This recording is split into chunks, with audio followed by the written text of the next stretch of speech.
ETF index mutual funds నేర్చుకుని stock మార్కెట్లో రాణించాలనుకుంటున్నారా? వెంటనే ఈ నెంబర్కి కాల్ చేయండి.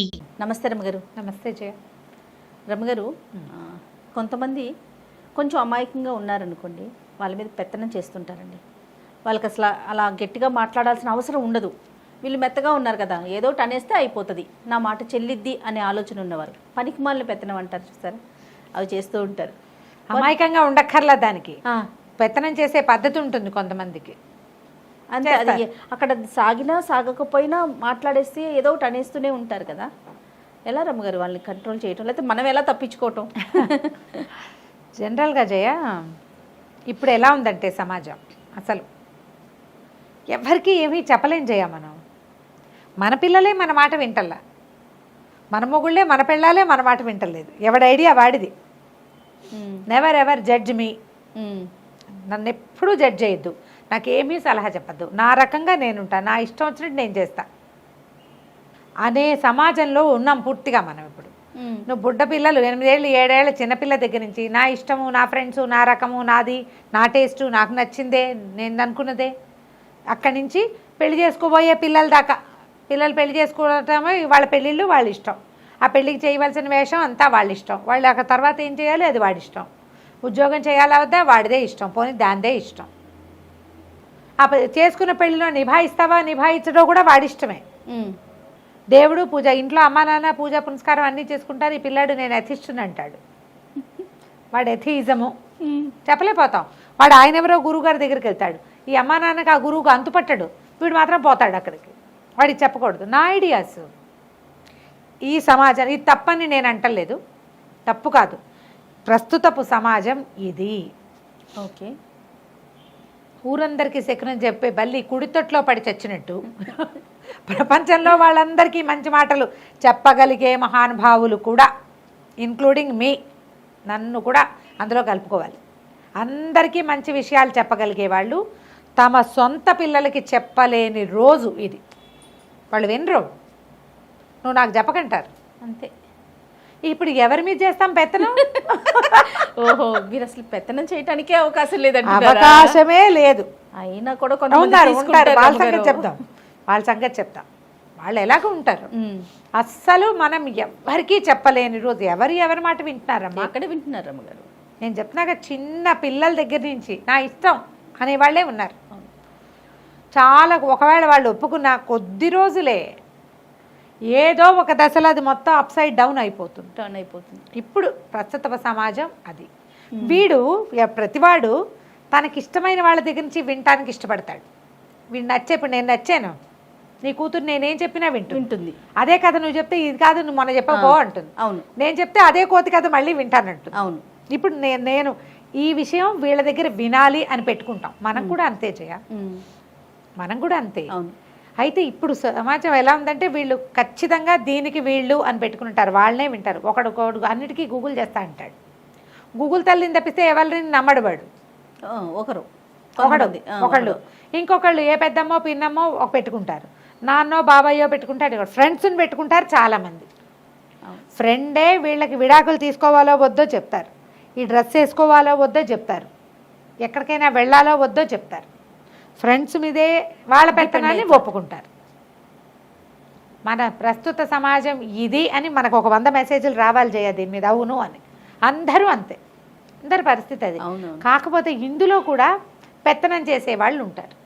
మీరు అలా ఉండద్దు, ఇలా ఉండాలి, ఇదేమిటి అని చెప్పేవాళ్ళు. వాళ్ళకి ఏంటంటే అవతల వాళ్ళు ఎస్ అంటారో నో అంటారో, వాళ్ళు మనం ఎలా తీసుకుంటారో అక్కర్లే, చెప్పాలనుకున్నది చెప్పేస్తారు. కరెక్షన్స్. అయితే ఇప్పుడు ఈ కరెక్షన్ తోటి ఏంటంటే, అసలు మేము కరెక్షన్ తీసుకోమని కానీ కరెక్షన్ చెయ్యొద్దని కానీ అనకూడదు జయ. పెత్తనం కావాలి, ఎవరైనా మనకి మంచి మాట చెప్పవలసిందే. మంచి మాటకి పెత్తనానికి తేడా ఉంటుంది. కాకపోతే వీళ్ళకి ఏది వినడం అలవాటు లేని వాళ్ళకి పెత్తనంగా తోస్తుంది. మంచి మాట కూడా పెత్తనంగా తోస్తుంది అంటారా? వీళ్ళ పెత్తనం ఏంటి నా మీద, మా అమ్మ చెప్పదు, మా నాన్న చెప్పదు, ఈ ఆంటీ ఎందుకు వచ్చింది అనిపిస్తుంది. కరెక్ట్. మీ బోర్డు పెత్తనం ఏంటి నా మీద, అలాగే అనిపిస్తుంది. అసలు అలవాటే లేదు, నో తీసుకోరు, దేనికి ఎస్ చెప్పరు, దేనికి అడ్వైస్ చేయకూడదు. వాళ్ళు ఏం చేస్తే అది చేస్తారు, అదే వేసిందే గంతు అంతే. వీళ్ళకి ఎవరేం చెప్పినా పెత్తనంగానే తోస్తుంది కదా. ఇది పూర్తి రాంగ్. అంటే ఎవ్వరూ మాకు చెప్పకూడదు అనేది తప్పు. ఇప్పుడు ఈ పెత్తనాలు అనే విషయం మీద మనం ఎక్కడ తీసుకోగలుగుతామంటే, ఓ భార్య భర్త కొత్తగా పెళ్ళైంది, ఆ అమ్మాయి ఏం వేసుకోవాలో అత్తగారు ఆడపడుచు నిర్ణయించకూడదు. అది నిర్ణయించవలసిన వాడు ఎవడు? అయితే ఆ అమ్మాయితో పాటే ఉండేవాళ్ళు, నాకు డిస్కంఫర్ట్, నువ్వు ఇలా బట్టలు వేసుకుంటే నాకు నచ్చట్లేదు అని ఆమెను ఒప్పించగలగాలి. వాడు ఒప్పించటమే అక్కడ ఒప్పించాలి. ఈ బట్టలు నువ్వు ఇలా వేసుకుంటే వీళ్ళు ఇలా మాట్లాడితే, లేదా అది నాకు నచ్చలేదు, ఈ ఫోటోలో ఇలా కనపడుతోంది, నాకు బాగుండలేదు, నాతో ఉన్న కంపెనీని ఇలా వేసుకోకూడదు అని ఇతను ఆ అమ్మాయిని సరే అనిపించుకోవాలి. భర్తకు అభ్యంతరం లేకపోతే అత్తగారికి, ఆడపడికి, మామగారికి అభ్యంతరం ఉంటే కుదరదు. అది పెత్తనం. కరెక్ట్ అండి. ఆ అమ్మాయి డబ్బులు ఏం చేయాలి అనేది అమ్మాయి భర్త, కొంత మటుకే కుటుంబం ఉంది, కొంత మటుకే కుటుంబం. అంతేకాని అమ్మాయి ఏమీ చేయకూడదని అన్నీ మాకే ఇవ్వాలని అంటాం పెత్తనం. అలాగే అల్లుడు కూడా, అల్లుడు మా అమ్మాయితోటే మాట్లాడాలి, వాళ్ళ అక్కయ్యతో చెల్లెలతో మాట్లాడకూడదు, ఇలాంటివి పెత్తనాలు. ఇవి చేయకూడని అవి. పిల్లలకు కూడా చెప్పకూడదంటే ఎక్కడ చేస్తాం కదా. ఇప్పుడు చుట్టుపక్కల ఫ్రెండ్స్, ఏదో మనం ఒక డ్రెస్సు, అదేం పెద్ద పెద్ద మెడలు ఉన్నది కాదు, ఏమీ కాదు, అయినా కూడా మనం రెగ్యులర్గా వేసుకునే దానికి కొంచెం భిన్నం. వెంటనే వీళ్ళు ఒక జడ్జిమెంట్ పాస్ చేస్తారు, ఏం పెద్ద బాగుండలేదు, నీకు సూట్ కాలేదని. ఇద్దరు బాగుందంటారు, ఇద్దరు బాగోలేదంటారు. మనం ఎవరితో వెళ్ళాలి? అవతల వాళ్ళు మనని కంట్రోల్ చేసేస్తున్నారు అనిపిస్తుంది. నీ మనసుతో పాటు ఇంకో ఇద్దరు ఓటేస్తే వెళ్ళిపో. నీకే అనుమానంగా ఉంది, ఇద్దరు వద్దన్నప్పుడు మానే. బాగుంది. చేర్చా వద్దా అనేది అన్ని విషయాల్లోనూ ఇంతే చేయాలి. నీకు అవతల వాళ్ళు నీ మీద పెత్తనం చేలాయిస్తున్నారు అని అనిపిస్తే వాళ్ళని అవాయిడ్ చేయి మొదట. ఓకే. నెక్స్ట్ టైం ఏ డెసిషన్ మేకింగ్ వ్యవహారంలోనూ వాళ్ళని రానివ్వద్దు. అత్తగారులను కూడా, అబ్బాయిలైనా అమ్మాయిలైనా, అత్తమావల్ని కూడా నువ్వేం చెయ్యాలో, మీ అమ్మా నాన్నలతో నువ్వు ఎలా ఉండాలో మూడో వాళ్ళు డిసైడ్ చేయకూడదు.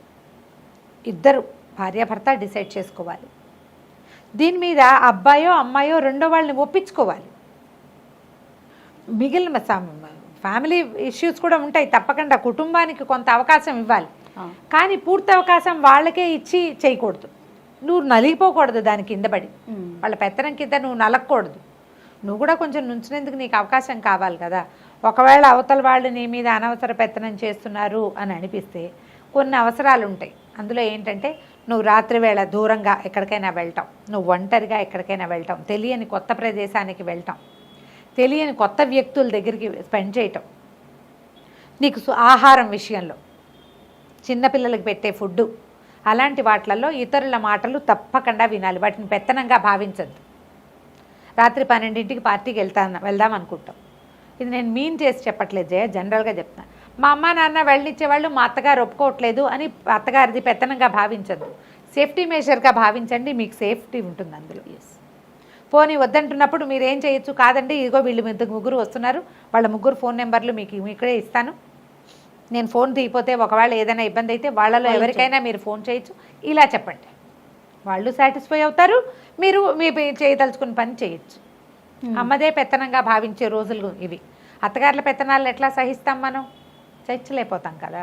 మనకు అట్లా అలవాటు అయిపోయింది. అదేం తప్పంటలేదమ్మా, తప్పు కాదు, మనం అలవాటు చేసుకున్నాం, మన పిల్లలకి మనం నేర్పాం, దాని ఎఫెక్ట్ని మనం అనుభవించవలసిందే కదా. ఖచ్చితంగా. ఇప్పుడు నువ్వు నేర్పిస్తే నేను ఒక్కదాన్ని, అవతల వాడికి మాత్రం పిల్లలు కాదు, వాళ్ళు నేర్పుతారు అవే.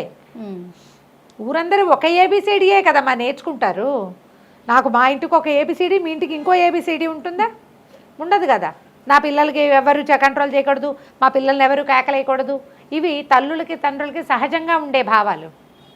మా పిల్ల మీద వీళ్ళ కంట్రోల్ ఏంటి? చిన్నప్పటి నుంచి మేము ముద్దుగా పెంచాం, ముద్దుగా పెంచక ఏం చేస్తాం, మనకు 1, 2 వాటిని అలాగే పెంచుతాం. మనుషులైనా కుక్క పిల్లలైనా ముద్దుగానే పెంచుకుంటాం అంతే. పెంచాక ఏమవుతుంది, వేరే వాళ్ళు కంట్రోల్ చేయకూడదు, నువ్వే చేయవు, దాన్ని ఇష్టారాజ్యంగా పోగొడతావు, అన్నీ వాళ్ళు చేయకూడదని న్యాచురల్లీ అనిపిస్తుంది. ఇప్పుడు మనం ఎలా పెంచామో పక్క వాళ్ళు కూడా అంతే. అందరం ఒకే ఏబిసిడి ఒకవేళలోనే చదువుకుంటాం మనం, తప్పదు కదా. ఈ తప్పనప్పుడు ఏం చేయాలంటే, పిల్లలకి కొంత అవతల వాళ్ళు చెప్పిన దాంట్లో నుంచి మంచిని పాజిటివ్ దృక్పథంతో తీసుకోవటం నేర్పించాలి. మనం చెప్పే విషయాన్ని పెత్తనంగా కాకుండా పాయింట్ వైజ్గా వాళ్ళ బుర్రకెక్కేలాగా చేయాలి. నేను చెప్పాను అంతే, నువ్వు వినాల్సిందే కాదు, అది అలా కాదు చెప్పవలసింది. నీ పెత్తనాన్ని అవతల వాళ్ళు పనికి మాలిన పెత్తనం అనుకోకూడదు. అంటే ఎందుకు నువ్వు వద్దంటున్నావు లేదా ఎందుకు నువ్వు చేయమంటున్నావు, ఎందుకు నువ్వు వెళ్ళమంటున్నావు Valid అనే దానికి వ్యాలిడ్ పాయింట్స్ అందించండి పిల్లలకి. రైట్. ఒకవేళ అవతల వాళ్ళు నీ మీద పెత్తనం చేస్తున్నారని నీకే అనిపిస్తే వాళ్ళ పాయింట్స్ వాళ్ళు చెప్పిన దాంట్లో వ్యాలిడ్ పాయింట్ ఉందా, ఆ పాయింట్స్కి ఏదైనా వ్యాలిడిటీ ఉందా అనేది ముందు ఆలోచించు. ఏదీ లేదు అని నీకు అనిపిస్తే తరిచి చూసుకున్నా కూడా కట్ చేసేయి, వాళ్ళని అవాయిడ్ చేయి. నెక్స్ట్ టైం డెసిషన్ మేకింగ్లో వాళ్ళ సలహా తీసుకోవద్దు, వాళ్ళని సంప్రదించద్దు, వాళ్ళకి చెప్పద్దు. నువ్వు 2-3 సార్లు అవాయిడ్ చేస్తున్నావని తెలిసాక వాళ్ళు నిలదీశారు అనుకో, అప్పుడు పరిస్థితి నువ్వు నా మీద అనవసరంగా పెత్తనం చేస్తున్నావు, అందుకే నేను అవాయిడ్ చేశాను, అందుకే నేను నీకు చెప్పటం లేదు.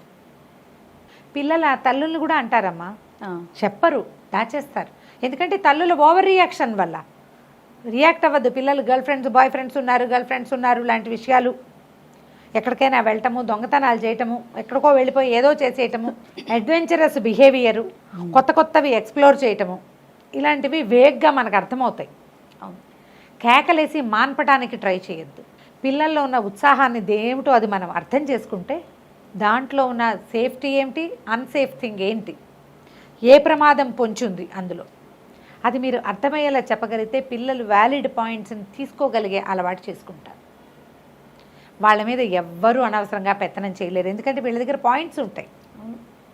ఇది మన సేఫ్టీ కోసమే, ఇది నువ్వు కరెక్ట్ వాళ్ళని ఎట్లా అవాయిడ్ చేయాలి అని అడిగావు నువ్వు క్లియర్గా, బట్ నేను దాన్ని అవాయిడ్ చేయదు, అందులో నుంచి ఉన్న పాయింట్స్ తీసుకోండి అని చెప్తున్నా. చాలా బాగుంది రమ్మగారు, ఉపయోగపడే విషయం.